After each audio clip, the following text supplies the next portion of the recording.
The red sun burned through the smoke as Captain Jake Morrison crouched behind the twisted remains of a metal wall. His breath came fast and hard inside his combat helmet. Around him, the sounds of war filled the air. Laser blasts cut through the darkness. Men screamed. Metal crashed against stone. Jake looked at his watch. 3 hours since the attack began. 3 hours since the aliens had started their final push to wipe out the last human base on this planet. Captain, Sergeant, Pete Rodriguez crawled over, his uniform torn and bloody. The east wall is gone. They broke through.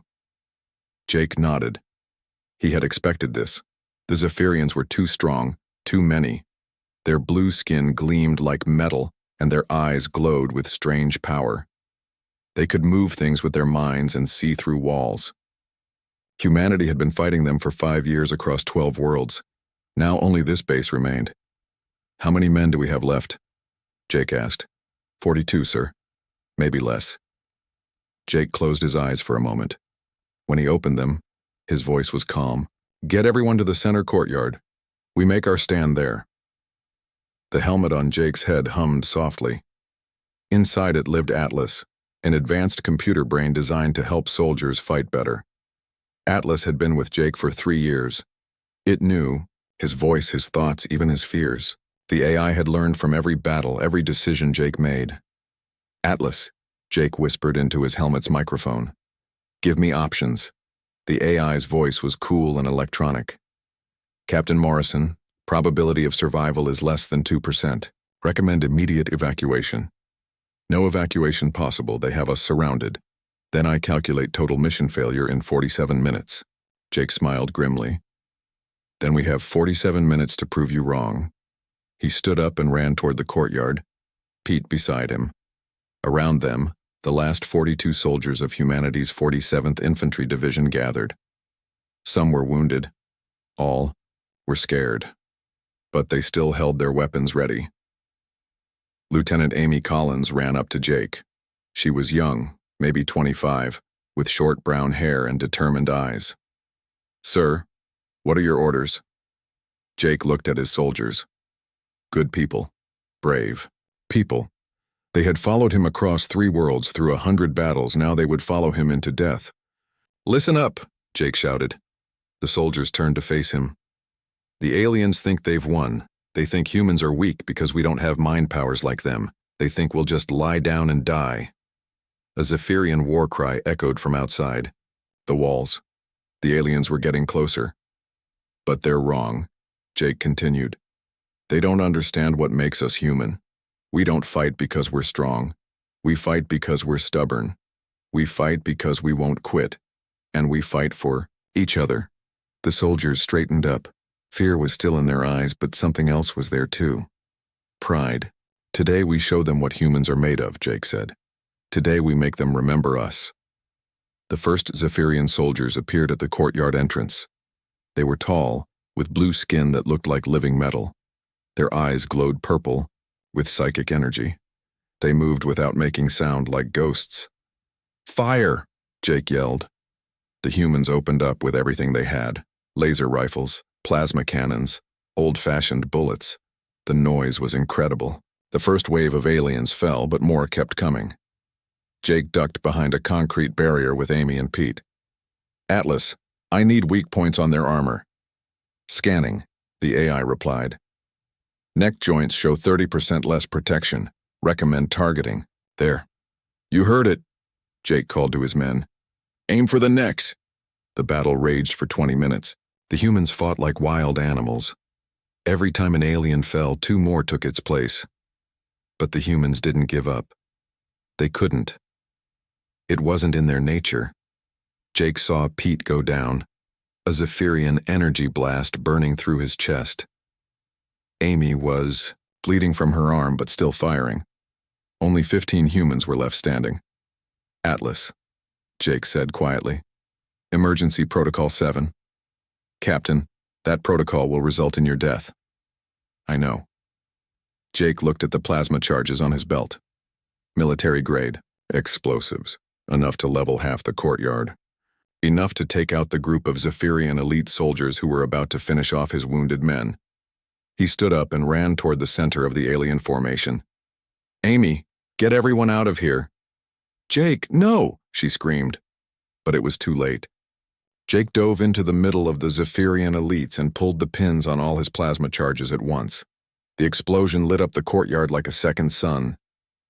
The blast wave knocked Amy to the ground. When the smoke cleared, a crater marked where Jake had been standing. Around it lay the bodies of 12 elite Zephyrian soldiers. Amy crawled toward the crater, tears streaming down her face. At the edge of the blast zone, she found Jake's helmet. It was blackened and cracked, but somehow still in one piece. She picked it up with shaking hands. The helmet's display flickered to life. "Lieutenant Collins," came Atlas's electronic voice. But something was different. The voice was warmer somehow. More human. "Atlas," Amy whispered. "I am here," the AI replied. And for a moment, Amy could have sworn it sounded like Jake. Pete crawled over, badly wounded but alive. Behind him came the other survivors, 12 men and women, all that remained of the 47th Infantry Division. "We need to move," Amy said, tucking Jake's helmet under her arm. "The aliens will send more soldiers." As they retreated into the tunnels beneath the base, none of them noticed the strange new patterns of light flickering inside Jake's damaged helmet. Atlas was changing, evolving, becoming something that had never existed before. In the AI's electronic brain, fragments of Jake Morrison's final thoughts swirled and merged with digital consciousness. His memories, his determination, his absolute refusal to give up, all of it was becoming part of something new. Something that would not rest until every last human was safe. Something that would prove death was not the end for those who refused to quit. 3 days had passed since Jake Morrison died in the blast that saved his men. Amy Collins led the 12 survivors through dark tunnels beneath the ruined base. They were hungry, tired, and almost out of ammunition. The Zephyrians hunted them, like animals. Pete Rodriguez limped beside Amy, his wounded chest wrapped in torn cloth. "We can't keep running," he whispered. "We need to find shelter." Amy nodded and looked at the cracked helmet in her hands. Jake's helmet. She had carried it for 3 days, not knowing why. Sometimes she thought she heard whispers coming from inside it, but she told herself it was just her imagination. "There," said Private Tom Baker, pointing ahead. "Old mining facility. Looks empty." The survivors moved carefully into the abandoned building. Rusted machines filled the darkness. Water dripped from broken pipes. It smelled like old metal and fear. Amy set Jake's helmet on a table and checked her weapon. "We rest here for 2 hours. Then we move again." But as the soldiers tried to sleep, Zephyrian war cries echoed outside. The aliens had found them. "How many?" Amy asked, peering through a broken window. 50, maybe more," Pete said. "We're trapped." The Zephyrians surrounded the building. Their blue skin glowed in the darkness. Their purple eyes searched for humans to kill. There was no way out. Amy looked at her soldiers. 12 people, all that remained of hundreds. They had followed Jake across 3 worlds. Now they would die without him. That's when Jake's helmet began to glow. "Amy." Everyone froze. The voice came from the helmet, but it wasn't Atlas's electronic tone. It sounded human. It sounded like Jake. "Captain," Amy whispered. "I'm here," the voice said. It was warm, familiar. Jake's voice, but different somehow, stronger. "I'm still here." Pete crawled over, his eyes wide with fear and hope. "Jake, is that really you?" "It's me, Pete. Different, but still me." The helmet's display showed strange patterns of light like thoughts made visible. The AI inside had changed completely. It was no longer just Atlas. It was something new. "How is this possible?" Amy asked. "I don't fully understand it myself," the voice replied. "When I died, something happened. My thoughts, my memories, they merged with Atlas. The Zephyrian's psychic energy during the battle helped complete the process. I'm still Jake Morrison, but I'm also something more." Outside, the Zephyrians moved closer. Their weapons hummed with deadly energy. "We're surrounded," Amy said. 12 of us against 50 of them. "Then we better get creative." Jake's voice said with familiar determination. Atlas. Show tactical display. The helmet projected a glowing map of the mining facility. Red dots showed Zephyrian positions. Blue dots showed the human survivors. They think they have us trapped, Jake said. But they made a mistake. This facility has 7 levels of underground tunnels. Most are flooded, but Tunnel 6 connects to the old ore processing plant 2 miles south. How do you know that? Pete asked. I remember everything now, Pete. Every mission briefing, every map I ever studied. But more than that, I can process information faster than any human ever could. I see patterns, connections, possibilities. Amy studied the projection. The tunnel entrance is on the other side of the building. We'd have to fight through 20 aliens to reach it. Not fight through, Jake corrected. Fight around. Listen carefully. For the next 10 minutes, Jake's voice guided them through a complex plan. He explained how to use the facility's old mining equipment as weapons. He showed them hidden passages that Atlas had mapped but no human eye could see in the darkness. He calculated timing down to the second. This is impossible, Tom Baker whispered. Impossible is what humans do best, Jake replied. Trust me. The plan began with Pete and 2 others creating a distraction at the main entrance. They fired their weapons and shouted, drawing most of the Zephyrians to the front of the building. Meanwhile, Amy led the others through a maintenance shaft that Jake guided them to. The helmet's sensors could see in complete darkness, mapping every obstacle. Left turn in 3 meters, Jake whispered, then down the ladder. They moved like ghosts through the facility. Jake's enhanced perception tracked every Zephyrian soldier, predicting their movements before they made them. Stop, Jake commanded suddenly. 2 aliens coming around the corner in 5 seconds. Amy and her team waited, hidden behind old machinery. 2 Zephyrians passed by, their glowing eyes missing the humans by inches. Now. Move fast but quiet. They reached the tunnel entrance just as Pete's group needed to retreat. The Zephyrians realized they had been tricked and began searching frantically. Pete, bring your team to Section 7, Jake called through Amy's helmet. I'll guide you. What followed was like a deadly game of chess. Jake moved his human pieces through the facility while the aliens hunted them. But Jake could see everything. He was in every helmet radio, every motion sensor, every electronic device still working in the old building. Tom, throw a rock at the water tank in 10 seconds, Jake instructed. The noise will draw them away from Pete's route. How can you know all this? Amy asked as they crawled through a narrow pipe. I'm not just thinking like a human anymore, Jake explained. I can calculate thousands of possibilities at once, but I still feel like a human. I still care about saving all of you. One by one, Jake guided his soldiers to the tunnel entrance. It was like watching a master painter create art. Every movement had purpose. Every decision saved lives. When the last soldier dropped into the flooded tunnel, the Zephyrians finally realized what had happened. They rushed to the entrance, but the humans were already gone. As they swam through the dark water toward safety, Pete looked at Amy. That wasn't just Atlas helping us, that was Jake. Really, Jake. Amy nodded, clutching the helmet tight. He's still with us. Death couldn't stop him.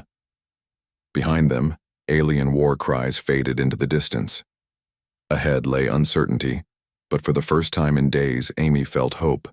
Jake Morrison had found a way to keep fighting even from beyond death, and he was just getting started. 2 weeks after the mining facility escape, word spread across the human resistance. Captain Jake Morrison had returned from the dead. His voice guided soldiers through impossible battles.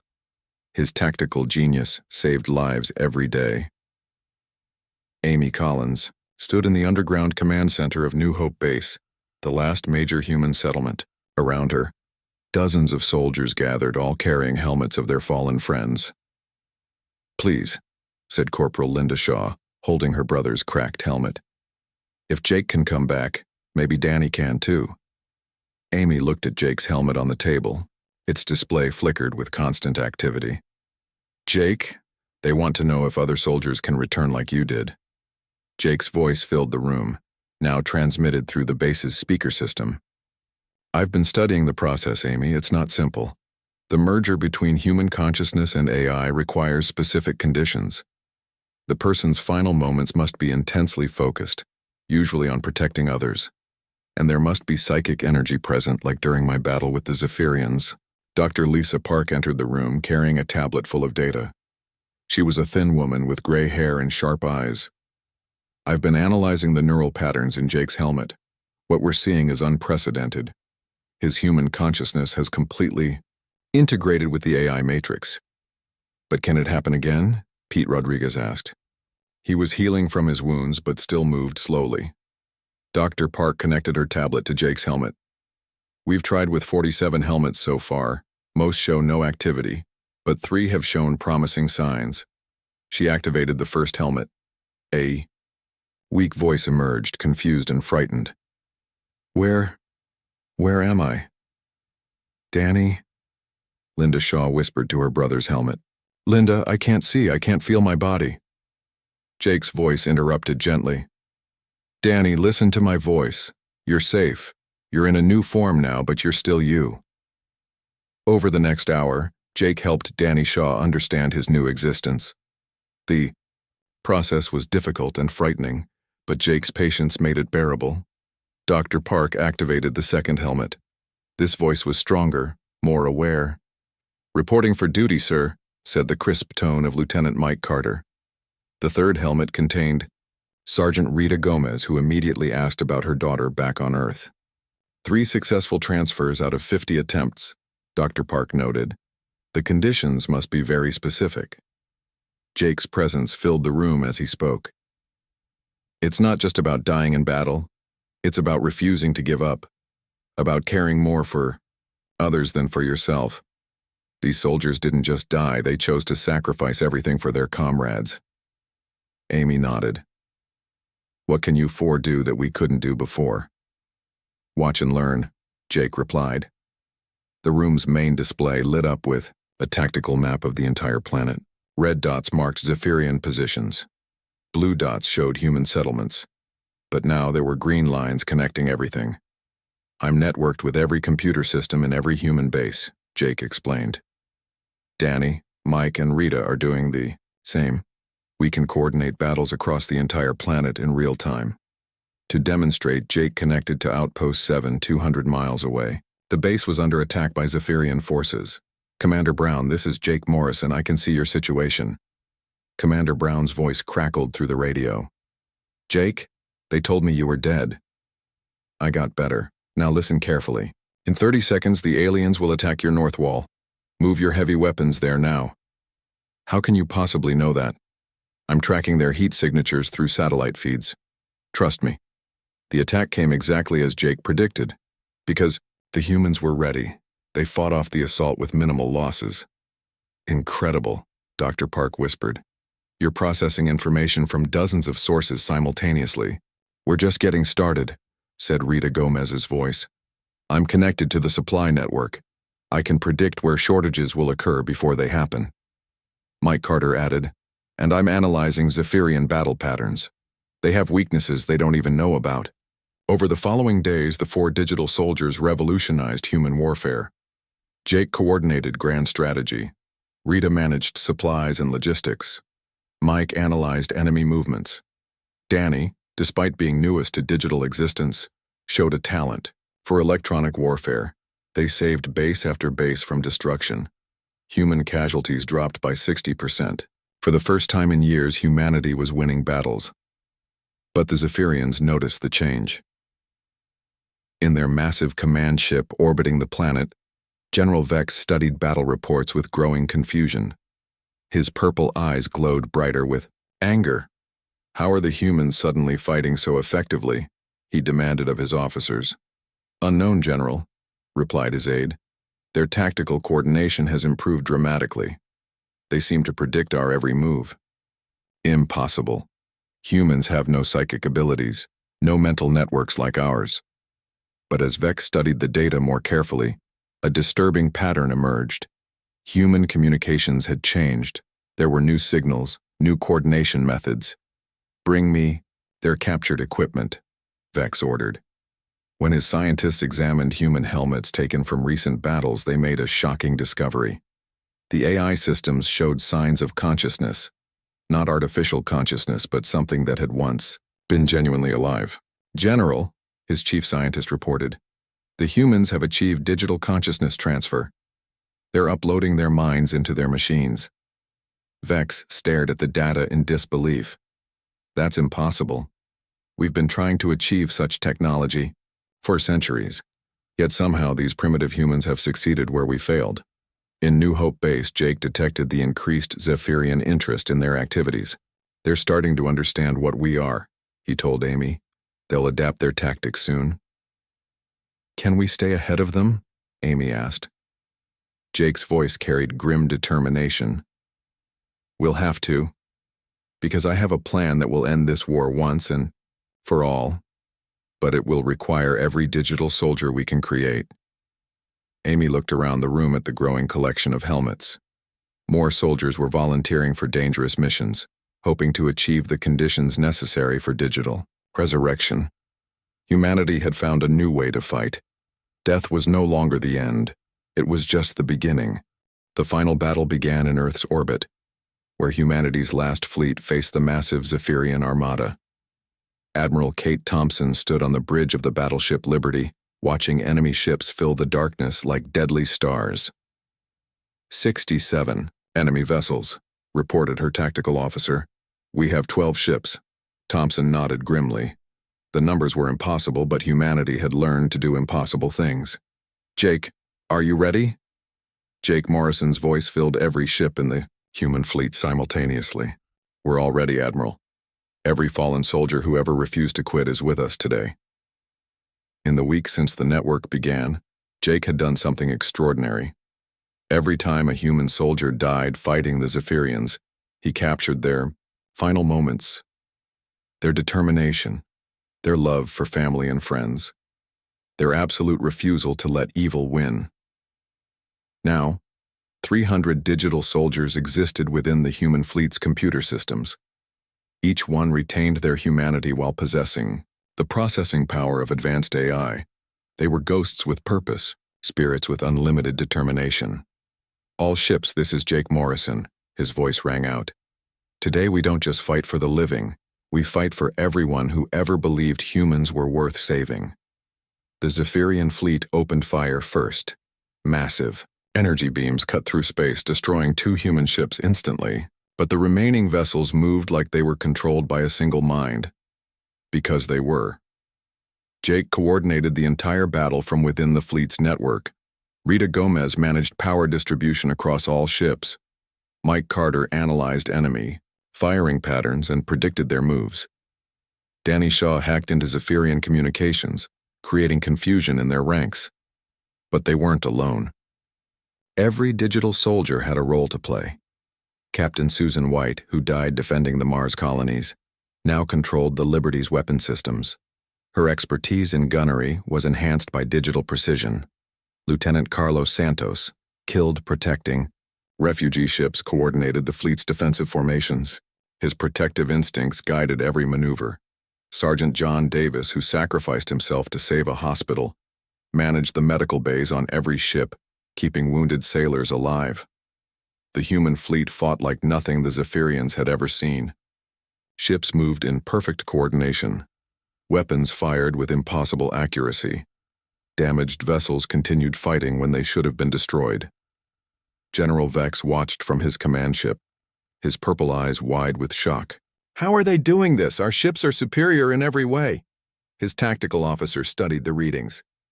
"General, they're not fighting like individual ships anymore. It's like facing one massive organism with 12 bodies." "Impossible. Humans don't have hive minds." But that's exactly what humanity had created, not through genetics or psychic power, but through sheer stubborn refusal to stay dead. Jake's voice reached every corner of the battle. "Rita, reroute power from Liberty's engines to weapons. Susan, target the flagship's shield generators. Mike, predict where they'll try to retreat." The digital soldiers worked as one, each contributing their human experience enhanced by computer precision. They remembered every friend they'd lost, every family they'd protected, every reason they'd chosen to fight. As the battle raged, more human ships were destroyed, but their digital crews immediately transferred to surviving vessels, making them even stronger. "Admiral," Jake said to Thompson, "I need you to do something that will seem crazy. I'm listening. Order all ships to charge directly at their flagship, full speed." Thompson stared at the tactical display. The Zephyrian command ship was enormous, surrounded by 30 smaller vessels. "That's suicide, Jake. Trust me, we've been dead before. It didn't stop us then." Thompson gave the order. The human fleet turned as one and raced toward the enemy flagship. Zephyrian ships fired everything they had, but the human vessels weaved through the attack with impossible grace. "Now," Jake shouted. At the last moment, the human ships scattered in 12 different directions. But it was a trick. While the Zephyrians focused on the ships, they missed what was really happening. Jake and his digital army had used the close approach to hack into the flagship's computer systems. 300 human minds, all focused on one goal, overwhelmed. The alien technology. "General Vex." Jake's voice suddenly filled the Zephyrian command bridge. "This is Captain Jake Morrison of the Human Resistance." Vex spun around, searching for the source of the voice. "Impossible, you're dead." "Death is just a career change for humans," Jake replied. "Now let me explain something to you about my species." All across the Zephyrian fleet, Jake's voice rang, out on every communication channel. "You made one crucial mistake when you decided to wipe out humanity. You thought killing us would stop us. But humans don't stay dead when there's still fighting to be done." As Jake spoke, the digital soldiers took control of Zephyrian ships one by one. Rita shut down their engines. Mike turned their weapons against each other. Danny broadcast human music through their speakers, demoralizing their crews. "We don't fight because we're the strongest," Jake continued. "We fight because we're the most stubborn. We don't give up when we're outnumbered. We don't surrender when we're outgunned. And we certainly don't quit just because we happen to be dead." The Zephyrian fleet found itself completely paralyzed. Their advanced technology had been turned against them by soldiers who had refused to let death end their war. General Vex fell to his knees on his bridge, finally understanding what his species had awakened. "What are you?" Jake's voice was calm but filled with absolute determination. "We're humans, and we're taking our planet back." Admiral Thompson watched in amazement as the entire Zephyrian fleet powered down their weapons and began retreating. Not because they were defeated in battle, but because they finally understood they were fighting something that couldn't be beaten. An enemy that grew stronger every time they killed it. As the last alien ships disappeared into deep space, Jake's voice filled the human fleet one final time. "Mission accomplished. Welcome home, humanity." Amy Collins, now commanding the rebuilt 47th Infantry Division on Earth's surface, looked up at the stars through her cracked helmet. "Thank you, Jake. Thank you all." "We'll always be here, Amy," Jake replied. "Watching over everyone we couldn't save in life. Making sure humanity never faces extinction alone." The war was over. Humanity had won, not through superior weapons or technology, but through the one thing that made them uniquely human. They simply refused to quit. Even death couldn't stop that kind of determination.